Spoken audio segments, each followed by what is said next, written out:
અગાઉના વિડીયોમાં આપણે લેંગ્વેજ ફંક્શન વિશે સમજ્યા હતા, જેમાં ડિસ્ક્રાઇબિંગ પર્સન, ડિસ્ક્રાઇબિંગ થિંગ તેમજ specifying and describing place and location. તો આજના વિડીયોમાં પણ આપણે સમજીશું લેંગ્વેજ ફંક્શન. હવે લેંગ્વેજ ફંક્શન એટલે શું, જે આપણે વ્યાખ્યા સાથે અગાઉના વિડીયોમાં સમજ્યા હતા. તો વ્યાખ્યા આપણે ન જોતા આજના ફંક્શનથી શરૂઆત કરીએ. તો આજનું ફંક્શન છે ડિસ્ક્રાઇબિંગ એક્શન. હવે એક્શન એટલે તમને ખ્યાલ છે કોઈ પણ ક્રિયા. વાક્યમાં કર્તા કઈ ક્રિયા કરે છે તે દર્શાવતો શબ્દ એટલે ક્રિયાપદ, અને એવું વાક્ય જેને કહેશું ડિસ્ક્રાઇબિંગ એક્શન. ડિસ્ક્રાઇબ એટલે વર્ણન કરો. વાક્યમાં કઈ ક્રિયાનું વર્ણન થાય છે, ધેટ મીન્સ ડિસ્ક્રાઇબિંગ એક્શન. હવે બીજા શબ્દોમાં તમને એક્ઝામમાં ક્યારેક ફ્રીક્વન્સી ઓફ એક્શન પણ પૂછાય છે. તો ફ્રીક્વન્સીનો અર્થ ગુજરાતીમાં તો કે વારંવાર, અવારનવાર, મતલબ કે ક્રિયા કેટલી વાર થાય છે. તો ફ્રીક્વન્સી ઓફ એક્શન પણ હોઈ શકે, ફ્રીક્વન્સી ઓફ મેનર પણ હોઈ શકે કે ડિસ્ક્રાઇબિંગ એક્શન હોય. તમારે માત્ર એક્શન અને ફ્રીક્વન્સી કોઈ પણ વર્ડ હોય પણ તમારે એ ફંક્શનને ડિસ્ક્રાઇબિંગ એક્શન એવું યાદ રાખવાનું છે. હવે યાદ રાખો કરીને મેં અહીંયા બે પોઈન્ટ લખેલા છે, એ આપણે પહેલા સમજીએ. તો વાક્યમાં રહેલા ક્રિયાપદને હાઉ ઓફન. હવે હાઉ ઓફન નો ગુજરાતી મીનિંગ થાય કેટલી વાર. તો વાક્યમાં રહેલા ક્રિયાપદને હાઉ ઓફન વડે પ્રશ્ન પૂછતા જે જવાબ મળે તેને ફ્રીક્વન્સી ઓફ એક્શન અથવા તો ડિસ્ક્રાઇબિંગ એક્શન અથવા તો ફ્રીક્વન્સી ઓફ મેનર કહેવામાં આવે છે. માની લો કે હું એવું એક વાક્ય ગુજરાતીમાં બોલું કે હું દિવસમાં 2 વાર ચા પીઉં છું. હવે પીવાની મારી ક્રિયા છે, ડ્રિંક છે એ ક્રિયાપદ છે. હવે અહીંયા લખેલું છે કે ક્રિયાપદને હાઉ ઓફન, પીવી, કેટલી વાર ચા પીવી. તો હું દિવસમાં 2 વાર. તો આવી રીતે આપણે ગુજરાતીના ઉદાહરણને આધારે સમજી શકીએ કે કોઈ પણ વાક્ય હોય એમાં જે ક્રિયાપદ આવેલું હોય એ ક્રિયાપદને જ્યારે આપણે હાઉ ઓફન વડે પ્રશ્ન પૂછીએ અને જે જવાબ મળે તો તેને આપણે ફ્રીક્વન્સી ઓફ એક્શન અથવા તો ડિસ્ક્રાઇબિંગ એક્શન એવું સમજીશું. હવે once, twice, thrice, every day, daily કોઈ પણ જવાબ આપણને હાઉ ઓફન થી પ્રશ્ન પૂછતા મળે.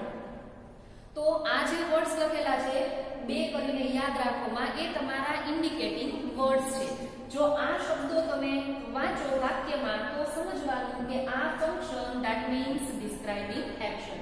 કેવા શબ્દો આવી શકે? તો ઓલવેઝ, ઓલવેઝ એટલે હંમેશા, દરરોજ, નેવર ક્યારેય નહીં, સમટાઈમ્સ એટલે ક્યારેક, ડેઈલી દરરોજ, ઓફન હંમેશા, રેરલી મતલબ ભાગ્યે જ, સેલ્ડમ એટલે પણ કોઈક જ વાર, ભાગ્યે, ફ્રીક્વન્ટલી એટલે અવારનવાર, યુઝ્યુઅલી સામાન્ય રીતે, ઓકેઝનલી પ્રસંગોપાત અમુક સમયે, એવરીડે એટલે દરરોજ, રેગ્યુલરલી એટલે નિયમિત રીતે, જનરલી એટલે પણ સામાન્ય રીતે, એટસેટ્રા. એટસેટ્રામાં જે આપણે ઘણા બધા શબ્દો લઈ શકીએ, કેટલી વાર કે વન્સ, ટ્વાઇસ, થ્રાઇસ. તો ટૂંકમાં આપણે સમજીએ કે ક્રિયાપદને હાઉ ઓફન, કેટલી વાર કઈ ક્રિયા થઈ, તો કે ક્યારેક થઈ, રોજ થઈ, ભાગ્યે થઈ, થઈ જ નથી. આવા શબ્દો જ્યારે વાક્યમાં આવે તો સમજવાનું કે વાક્ય ડિસ્ક્રાઇબિંગ એક્શન છે. હવે આપણે આને થોડા ઉદાહરણ દ્વારા સમજીએ. વાક્ય લખેલા છે, વન બાય વન આપણે સમજતા જઈએ. Children often play cricket during holiday. બાળકો છે એ ઓફન હંમેશા ક્રિકેટ રમે છે. ક્યારે? તો કે ડ્યુરિંગ હોલિડે, રજાના દિવસોમાં હંમેશા બાળકો ક્રિકેટ રમે જ છે. તો અહીં આપણને શબ્દ આપેલો છે ઓફન. તો તમે સમજી શકો કે ઓફન વર્ડ્સ આવ્યો, ક્રિયા કઈ થઈ તો કે રમવાની. કેટલી વાર રમે છે? 1 વાર, 2 વાર, ક્યારે નહીં, ક્યારેક, તો કે ના, ઓફન. ઓફન એટલે હંમેશા રમે છે. તો આ વાક્ય છે એમાં પ્લે છે ક્રિયાપદ છે. ક્રિયાપદને આપણે હાઉ ઓફન વડે પ્રશ્ન પૂછ્યો, જવાબમાં આપણને શબ્દ મળ્યો ઓફન, મતલબ કે હંમેશા રમે છે. તો આ વાક્ય છે વર્તમાન કાળનું વાક્ય છે. બીજું આપણે વાક્ય જોઈએ, I always get up early. હું હંમેશા વહેલા ઉઠું છું. તો અહીં આપણને ઇન્ડિકેટિંગ વર્ડ્સ આપેલો છે ઓલવેઝ. કઈ ક્રિયા થાય છે વાક્યમાં? તો કે ગેટ અપ, જાગવું, જાગવાની ક્રિયા. કેટલી વાર, ક્યારે હું જાગું છું? તો કે ઓલવેઝ હંમેશા, હું અર્લી વહેલા જ જાગી જાઉં છું. Third sentence, Meena sometimes visits હર અંકલ. મીના છે એ એના અંકલની મુલાકાત લે છે. વિઝિટ એટલે મુલાકાત લેવી. કેટલી વાર મુલાકાત લે છે તો કે સમટાઈમ્સ. એ હંમેશા નથી જતી પણ સમટાઈમ્સ એટલે ક્યારેક એના અંકલની મુલાકાત લે છે. તો અહીંયા આપણો ઇન્ડિકેટિંગ વર્ડ્સ છે સમટાઈમ્સ. હવે જરૂર નથી કે માત્ર એક્ટિવ વોઇસના જ વાક્ય આવે. આ વાક્ય છે એ તમે વાંચો એટલે તમને ખ્યાલ આવશે, કારણ કે આપણે એક્ટિવ અને પેસિવ વોઇસ પણ સમજેલા છીએ. તો best dishes are cooked by my mother daily. Best dishes, જો હવે આ છે એ વાક્યનું કર્મ છે, માય મધર છે એ કર્તા છે, બરાબર. ઓરિજિનલ આપણે એક્ટિવ વોઇસમાં જોઈએ તો માય મધર મારી માતા ડેઈલી રોજને માટે બેસ્ટ ડિશિસ છે એ કુક કરે છે, મતલબ કે એકદમ સરસ એવી ડીશ બનાવે છે, સરસ મજાનું જમવાનું બનાવે છે. ક્યારે? કોઈક વાર જ, હંમેશા એવું નહીં, પણ ડેઈલી એટલે રોજ. તો અહીંયા આપણને ડેઈલી છે એ ઇન્ડિકેટિંગ વર્ડ્સ આપેલો છે. પણ આ બેસ્ટ ડિશિસ શું બનાવવામાં આવે છે, કોણ બનાવે છે નહીં, શું બનાવવામાં આવે છે? તો ક્રિયાપદને વોટ વડે પ્રશ્ન પૂછ્યો, આપણને જવાબમાં શબ્દ મળ્યો બેસ્ટ ડિશિસ. તો એ કર્મને આપણે આગળ લઈ લીધું. તો આ વાક્ય છે એ ડિસ્ક્રાઇબિંગ એક્શનનું જ છે. ડેઈલી ઇન્ડિકેટિંગ વર્ડ્સ પણ આપણને આપેલો છે, પણ એની સેન્ટેન્સ પેટર્ન છે એ ચેન્જ થઈ ગઈ. આ ચોથું જે વાક્ય છે આપણને પેસિવ વોઇસમાં આપેલું છે. તો આવા પણ વાક્યો છે એ આવી શકે. પાંચમું વાક્ય, I am rarely punished by my mother. હવે જો અહીં બાય શબ્દ તમે વાંચો એટલે તમને ખ્યાલ આવી જ જાય કે ચોથાની જેમ આપણું પાંચમું વાક્ય પણ પેસિવ વોઇસમાં જ આપેલું છે. આઈ એમ રેરલી એટલે ભાગ્યે જ, હું ભાગ્યે જ પનિશમેન્ટ મેળવું છું, મતલબ કે મને ભાગ્યે જ સજા કરવામાં આવે છે. કોના દ્વારા? By my teacher. મારા ટીચર દ્વારા મને ભાગ્યે જ, આમ તો નથી જ કરવામાં આવતી સજા, પણ અહીંયા મને રેરલી ઇન્ડિકેટિંગ વર્ડ્સ આપેલો છે. તો આ પાંચ વાક્યમાં આપણે સમજ્યા કે ઓફન હોય, ઓલવેઝ હોય, સમટાઈમ્સ આપેલું છે, ડેઈલી અને અહીંયા આપણને રેરલી. તો આવા જ્યારે વર્ડ્સ વાક્યમાં આવતા હોય, ક્રિયા કેટલી વાર થાય છે એના જવાબ રૂપે આપણને વાક્ય આપેલા હોય, ભલે પછી એક્ટિવ હોય કે પેસિવ વાક્ય હોય, પણ આવા વાક્યોને આપણે લેંગ્વેજ ફંક્શનમાં ડિસ્ક્રાઇબિંગ એક્શન વાળા વાક્યો છે એવું સમજીશું. હવે એક્ઝામમાં તમારે 9 માર્કમાં 10મા ધોરણમાં એક્ઝામમાં 9 માર્કમાં તમારે લેંગ્વેજ ફંક્શન પૂછાય અને 3 પ્રકારે પૂછાય. કઈ 3 પ્રકારે એ પણ આપણે અગાઉના વિડીયોમાં વાત કરી. Let me repeat that matter કે સૌથી પહેલા તમારે મેચ ધ લેંગ્વેજ ફંક્શન. તમારે એ અને બી પાર્ટ આપેલા હોય તો એમાં તમારે એ પાર્ટના સેન્ટેન્સને બી પાર્ટના લેંગ્વેજ ફંક્શન સાથે તમારે મેચ કરવાના હોય. હવે કઈ રીતે એ આપણે અગાઉના વિડીયોમાં પણ જોયું હતું અને હજી આ પછીના વિડીયોમાં આપણે એને સમજીશું. હવે બીજી કઈ રીતે તો કે રિસ્પોન્ડ ટુ ધ સેન્ટેન્સ અથવા તો કમ્પ્લીટ ધ ડાયલોગની જેમ તમારે ફંક્શન છે 3 માર્કમાં પૂછાય છે. હવે કઈ રીતે એમાં તમને કેમ ખ્યાલ આવે કે આ ફંક્શન છે એ ડિસ્ક્રાઇબિંગ એક્શનનું છે, તો એ આપણે સમજીએ. 3 માર્કમાં આવી રીતે ડાયલોગ કમ્પ્લીશન અથવા તો રિસ્પોન્ડ ટુ ધ સેન્ટેન્સ એવી રીતે એક્ઝામમાં પૂછાય છે. તો સૌથી પહેલો ડાયલોગ છે ફાધર અને અમન વચ્ચે. Father ask what is Kiran doing. Kiran શું કરી રહી છે? Aman replied but in blank. Aman જે જવાબ ટાઈપ આપે છે પણ એનો જવાબ આપણે આ 4 ઓપ્શનમાંથી ફાઇન્ડ આઉટ કરવાનો રહેશે. કયા ફંક્શનને ધ્યાનમાં રાખીને? તો કે ડિસ્ક્રાઇબિંગ એક્શન. હવે સૌથી પહેલો ઓપ્શન છે આઈ વિલ ફાઇન્ડ આઉટ. હું શોધી કાઢીશ કે કિરણ શું કરી રહી છે. I do not know, મને ખ્યાલ નથી. She will come home at 6 o'clock. એ 6 વાગે ઘરે આવી જશે.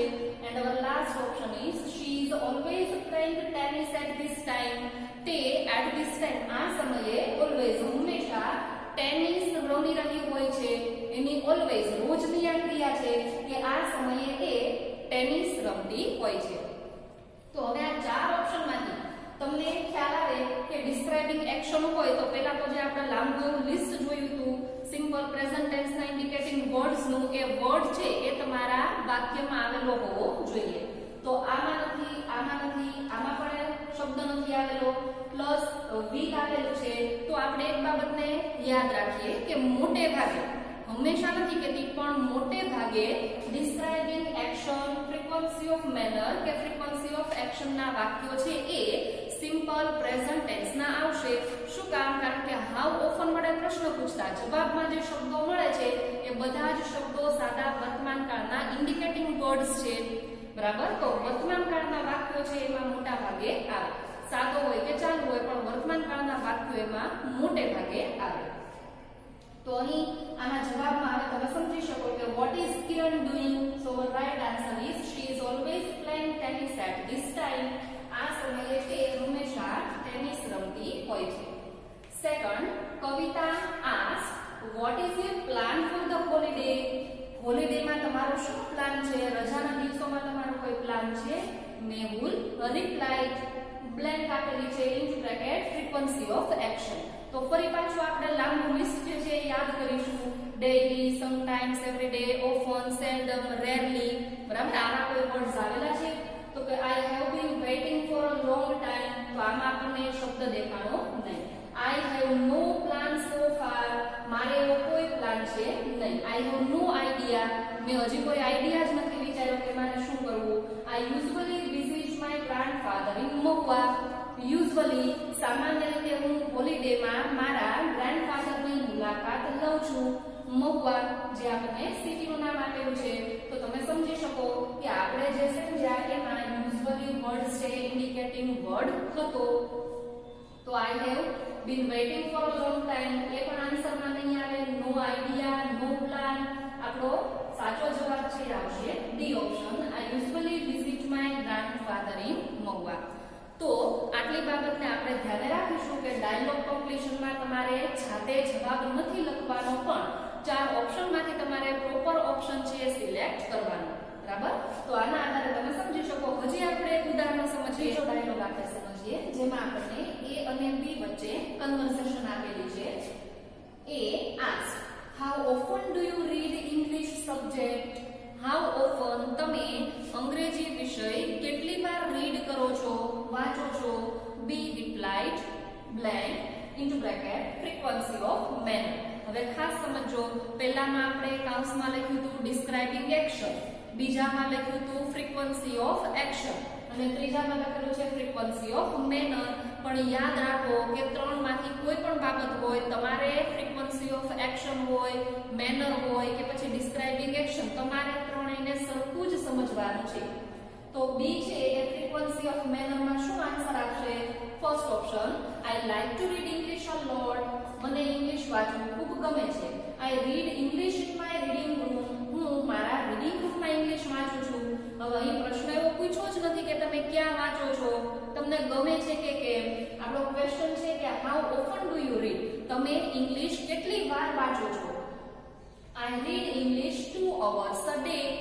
કેટલી વાર? તો કે દિવસમાં 2 વખત. આઈ read English whenever my parents scold. જ્યારે મારા પેરેન્ટ્સ મને સ્કોલ્ડ એટલે કે ખીજાય છે ત્યારે હું ઇંગ્લિશ વાંચું છું. તો આ 4 ઓપ્શન છે. હવે તમને આ ત્રીજો આપણો ડાયલોગ છે એટલે ખ્યાલ આવ્યો કે ભાઈ આ 2 ઓપ્શન તો નથી જ આવતા પણ તમને કન્ફ્યુઝન થશે સી અને ડી વચ્ચે. પણ એવે સમયે ઇન્ડિકેટિંગ વર્ડ્સ છે તમને હેલ્પફુલ બનશે કારણ કે તમને ડી ઓપ્શન પણ રાઈટ લાગશે કે ક્યારે ઇંગ્લિશ સબ્જેક્ટ વાંચે છે? તો કે whenever my parents scold. જ્યારે મારા પેરેન્ટ મને સ્કોલ્ડ એટલે કે ખીજાય છે ત્યારે હું અંગ્રેજી વાંચું છું. પણ તમને ભલે એ ઓપ્શન રાઈટ લાગે છતાં પણ એ આવશે નહીં. શું કામ? કારણ કે એમાં કેટલી વખત એનો જવાબ મળતો નથી. તો એ જવાબ આપણને મળે છે સી માં. આઈ read English 2 hours a day. હું દિવસમાં 2 વખત ઇંગ્લિશ સબ્જેક્ટ વાંચું છું. તો આ રીતે તમારે એક્ઝામમાં ડાયલોગ કમ્પ્લીશન છે જેને આપણે કહેશું રિસ્પોન્સ ટુ ધ સેન્ટેન્સ છે 3 માર્કમાં પૂછાય. તો હવે ત્રીજી રીત, complete the sentence by using language function given in the bracket. કૌંસમાં આપેલા ફંક્શનનો ઉપયોગ કરી અને વાક્ય પૂર્ણ કરો. એ હવે આપણે સમજીએ. 5 વાક્ય તમને આપેલા છે, સૂચના છે complete the sentence. પાંચેયમાં ઇન્ટુ બ્રેકેટમાં એક જ ફંક્શન આપેલું હોય ડિસ્ક્રાઇબિંગ એક્શન. હવે આ તમારે અધૂરા વાક્ય છે એને પૂરા કરવાના. પહેલા બેની કમ્પેરિઝનમાં આ 3 માર્કમાં જે તમારે પૂછાય એ થોડું તમને ટફ લાગે પણ આમાં ઘણું બધું ફ્લેક્સિબલ છે કે આમાં કોઈ એવો ચોક્કસ નિયમ નથી, કોઈ એવી લિમિટેશન નથી કે તમારે આવું જ વાક્ય લખવું.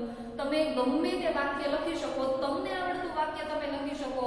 કન્ડિશન એક જ કે સેન્ટેન્સ મીનિંગફુલ હોવું જોઈએ, એમાં ઇન્ડિકેટિંગ વર્ડ્સ આવવા જોઈએ, એમાં એક્શન ડિસ્ક્રાઇબ થયેલી છે એવું લાગવું જોઈએ. આવી રીતનું તમે કોઈ પણ વાક્ય તમારી રીતે તમને આવડતું વાક્ય તમારે લખવાનું. બરાબર, તો આપણે સમજીએ માય મધર. હવે તમે કોઈ પણ વાક્ય અહીં લખી શકો. મધર રોજ શું કરે છે, ક્યારેય શું નથી કરતા, ક્યારેક શું કરે છે, આ બધી ક્રિયા છે તમારે માઇન્ડમાં યાદ કરવાની. હું મારી રીતે અહીં જવાબ લખું છું. My mother never goes to temple. મેં એવું વાક્ય લખ્યું કે મારા મધર નેવર ક્યારેય મંદિરે જતા નથી. My mother never goes to the temple. તો મીનિંગફુલ સેન્ટેન્સ છે, ઇન્ડિકેટિંગ વર્ડ્સ આવેલો છે. ક્રિયા ગો જવાની ક્રિયા. હાઉ ઓફન વડે આપણે પ્રશ્ન પૂછીએ કે મધર કેટલી વખત મંદિરે જાય છે, તો કે ક્યારેય. બરાબર, તો આ વાક્ય આપણું અર્થપૂર્ણ વાક્ય બને. આનું 1 માર્ક્સ તમને મળે. Second, Reena often. હવે જો અહીંયા તમારે નેવર વર્ડ્સ છે લખવો પડ્યો. અહીં તમને ઓલરેડી ઓફન શબ્દ આપી દીધેલો છે, તો હવે તમારે આગળનું વાક્ય છે એ ક્રિયાપદથી જોડવાનું. હવે સપોઝ હું લખું છું કે Reena often comes to my home in the evening. Reena છે એ હંમેશા મારા ઘરે સાંજના સમયે આવે છે. બરાબર, તમે તમારી રીતનું કોઈ પણ વાક્ય લખી શકો. ત્રીજું વાક્ય, we do our homework. અમે અમારું હોમવર્ક કરીએ છીએ. તો આ તો એકદમ ઈઝી સેન્ટેન્સ બની ગયું આપણા માટે કે હવે તમે કાંઈ ન લખો અને માત્ર ઇન્ડિકેટિંગ વર્ડ્સ લખી નાખો તો પણ ચાલે કે we do our homework regularly, generally. બરાબર, તો આવી રીતે કોઈ પણ તમે માત્ર એક શબ્દ લખો તો પણ તમને આનો એક ભાગ મળે. we do our homework regularly. અમે નિયમિત રીતે અમારું હોમવર્ક કરીએ છીએ. Sometimes I. હવે અહીં જો ઇન્ડિકેટિંગ વર્ડ્સ છે તો મેં વાક્યની શરૂઆતમાં આપી દીધેલો છે, તો એવી રીતે પણ આવી શકે કે ક્યારેક હું. હવે ક્યારેક હું શું કરું છું વિચારીએ આપણે કે કયું વાક્ય આપણે લખીશું. તો ફરીવાર યાદ રાખો, તમને ગમતું વાક્ય જેમાં તમને કોન્ફિડન્સ હોય કે તમારી સેન્ટેન્સ પેટર્ન પ્રોપર રહેશે, સેન્ટેન્સ મીનિંગફુલ રહેશે, વર્ડ્સ તો આપણે ઓલરેડી આપી દીધેલો છે, તો એવું વાક્ય તમારે લખવાનું. Sometimes I listen classical music. Sometimes I listen classical music. હું ક્યારેક ક્લાસિકલ મ્યુઝિક સાંભળું છું. ત્યાર પછીનું વાક્ય, એન્વાયરનમેન્ટ ડે. હવે એન્વાયરનમેન્ટ ડે એટલે પર્યાવરણ દિવસ. હવે પર્યાવરણ દિવસ પોતે કોઈ ક્રિયા નથી કરતો, તો આ વર્ડ્સને આપણે કર્મ તરીકે સમજીશું. ડિસ્ક્રાઇબિંગ એક્શન વાળું જ આપણે વાક્ય લખવાનું છે, but in a passive voice sentence pattern. આપણે કરતા નહીં પણ કર્મને આગળ લખેલો છે, તો હવે આપણે સમજાતા સેન્ટેન્સમાં એને ધ્યાનમાં રાખીને આપણે આ વાક્ય છે કમ્પ્લીટ કરીએ. તો environment day is celebrated. Environment day છે એ સેલિબ્રેટ કરવામાં આવે છે ક્યાં? તો કે ઇન માય સ્કૂલ. હવે સેલિબ્રેટ કરવું એટલે ઉજવણી કરવી, એ ક્રિયા થઈ. હવે ક્રિયાપદને આપણે હાઉ ઓફન કેટલી વખત એ આપણે પ્રશ્ન પૂછ્યો, તો જે જવાબ મળે શબ્દ આપણા વાક્યમાં કમ્પલસરી આવવો જોઈએ. Environment day is celebrated in my school every year. તો આ એવરી યર છે આપણો ઇન્ડિકેટિંગ વર્ડ્સ થયો. તો ફરીવાર આપણે જોઈએ, my mother never goes to temple. અહીં નેવર વર્ડ્સ આવ્યો. Reena often comes to my home in the evening. અહીંયા આપણે ઓફન શબ્દ આવેલો છે. We do our homework regularly. Sometimes I listen classical music. તો અહીંયા આપણને સમટાઈમ વર્ડ્સ આપેલો છે. આ પેસિવ વોઇસ નું વાક્ય છે કે environment day is celebrated in my school every year. દર વર્ષે મારી સ્કૂલમાં પર્યાવરણ દિવસની ઉજવણી કરવામાં આવે છે. તો આપણે કમ્પ્લીટ ધ ડાયલોગ જોયા, કમ્પ્લીટ ધ સેન્ટેન્સ આપણે સમજ્યા. ડિસ્ક્રાઇબિંગ એક્શન ક્યારે આવે? તો વાક્યમાં રહેલા ક્રિયાપદને હાઉ ઓફન વડે પ્રશ્ન પૂછતા જે જવાબ મળે એ શબ્દ. એટલે કેવા શબ્દો? તો કે daily, usually, sometimes, everyday, seldom, rarely, બરાબર, વન્સ, ટ્વાઇસ, થ્રાઇસ, આવા વર્ડ્સ છે એ તમારા વાક્યમાં આવવા જોઈએ. તો આ રીતે આપણે ડિસ્ક્રાઇબિંગ એક્શનના ફંક્શનને સમજ્યા. આશા રાખું છું કે તમને આ ફંક્શન સરસ રીતે સમજાયું હશે.